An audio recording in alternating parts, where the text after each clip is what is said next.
திண்டுக்கல் மாவட்டம் பழனி நெய்க்காரப்பட்டி ஏகலையாம்பாளையம் புதூரைச் சேர்ந்த வடிவுக்கரசி கொன்றது யார் என்ற விசாரணையை போலீசார் முடுக்கியிருக்காங்க. இறுதியில் பலவிதமான துப்புகளை வைத்து குற்றவாளியையும் பிடிச்சிருக்காங்க. திருப்பூர் போலீசாரிடம் குற்றவாளி அளித்துள்ள வாக்குமூலம் அதிர்ச்சியை தந்து வருகிறது. திருப்பூர் மாவட்டம் வெள்ளக்கோயில் அருகே உள்ள உத்தமபாளையம் இங்குள்ள வட்டமலை அணை பகுதியில் கடந்த 6ஆம் தேதி ஒரு பெண் உடல் கருகிய நிலையில் இறந்து கிடந்திருக்காங்க. இந்த சம்பவம் அப்பகுதியில் பெரும் பரபரப்பை ஏற்படுத்திய நிலையில் வெள்ளக்கோயில் போலீசாருக்கு விஷயம் சென்றிருக்கு. விரைந்து வந்த காவல்துறையினர் இந்த கொடூர கொலை குறித்து உடனடியாக விசாரணையை தொடங்கியிருக்காங்க. மேலும் அங்கிருந்த சிசிடிவி கேமராக்களையும் ஆய்வு செய்திருக்காங்க. அப்போதுதான் கொலை செய்யப்பட்டவர் வடிவுக்கரசி என்ற 45 வயதுடைய பெண் என்பது தெரிய வந்திருக்கு.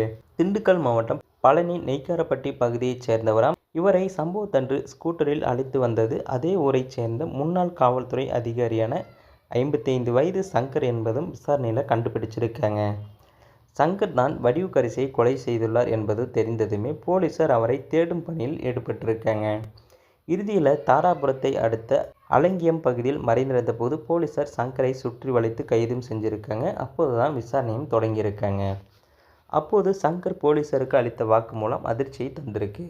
அதாவது பார்த்தீங்கன்னா சங்கருக்கு 4 மனைவிகள் 3 மகன்கள் இருக்காங்க. சங்கர் போலீஸாக பணியாற்றி 1998ஆம் ஆண்டு விடுப்ப ஓய்வு பெற்றவர். 4 மனைவிகளையும் தாண்டி வடிவுக்கரசி என்ற பெண்ணுடன் சங்கருக்கு கள்ளக்காதல் இருந்திருக்கு. இவர்கள் 2 பேரும் சேர்ந்து அரசு வேலை வாங்கி தருவதாக கூறி சிலரிடம் பணம் வாங்கியிருக்காங்க. அந்த பணத்தை இருவருமே செலவும் செஞ்சுருக்காங்க. வேலை வாங்கி தர முடியாததால் பணம் கொடுத்தவர்கள் வடிவுக்கரசியை நெருக்க ஆரம்பிச்சிருக்காங்க. இதனால் வடிவுக்கரசி சங்கரிடம் பணத்தை திருப்பி கேட்டு தொந்தரவும் கொடுத்துருக்காங்க. இதனால் கள்ளக்காதலர் இருவருக்கும் இடையே அடிக்க சண்டையும் வந்திருக்கு. வடிவுக்கரசியின் டார்ச்சர் நாளுக்கு நாள் அதிகமாகவும் அவரை எப்படி சமாளிப்பதென தெரியாமல் பார்த்தீங்கன்னா சங்கர் திணறி வந்திருக்காரு. சம்பவத்தன்னைக்கு பார்த்தீங்கன்னா வடிவுக்கரசியிடம் என்னுடைய 4 மனைவிகளில் ஒருவரின் சொந்த ஊர் வெள்ளக்கோயில் அருகிலுள்ள தாசநாயகன்பட்டி, இங்கு ஒருவர் எனக்கு பணம் தருவதாக சொல்லியிருக்காங்க. அந்த பணத்தை வாங்கி உனக்கு தருகிறேன் என்று சொல்லி வடிவுக்கரசியை ஸ்கூட்டரில் அழைச்சி வந்திருக்காரு. வரும் வழியிலேயே வட்டமலை அணை பகுதியில் மது வாங்கி 2 பேரும் குடிச்சிருக்காங்க.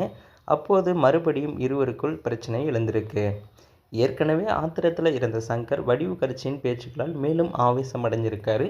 உயிரோடு இருந்தால்தானே பணம் கேட்டு தொந்தரவு செய்வாய் என்று முடிவு செய்து கீழே கிடந்த கருங்கல்லை எடுத்து வடிவுக்கரசியின் தலையில் போட்டிருக்காரு. இதில் பார்த்தீங்கன்னா அவர் சம்பவ இடத்திலேயே இறந்தும் இருக்காங்க. பிறகு வடிவுக்கரசி அணிந்திருந்த 6 பவுன் நகையை எடுத்துக்கொண்டு வடிவுக்கரசியை அடையாளம் தெரியாத அளவுக்கு முகத்தில் சிதைத்தும் தீ வைத்து கொளுத்தியும் இருக்காரு. இவ்வளவும் சங்கர் போலீஸில் கூறிய வாக்குமூலம். இதையடுத்து சங்கரிடம் இருந்து 6 பவுன் நகையையும் பறிமுதல் செய்த போலீசார் அவரை காங்கேயம் கோர்ட்டில் ஆஜர்படுத்தப்பட்டு கோவை மத்திய சிறையிலும் அடைச்சிருக்காங்க.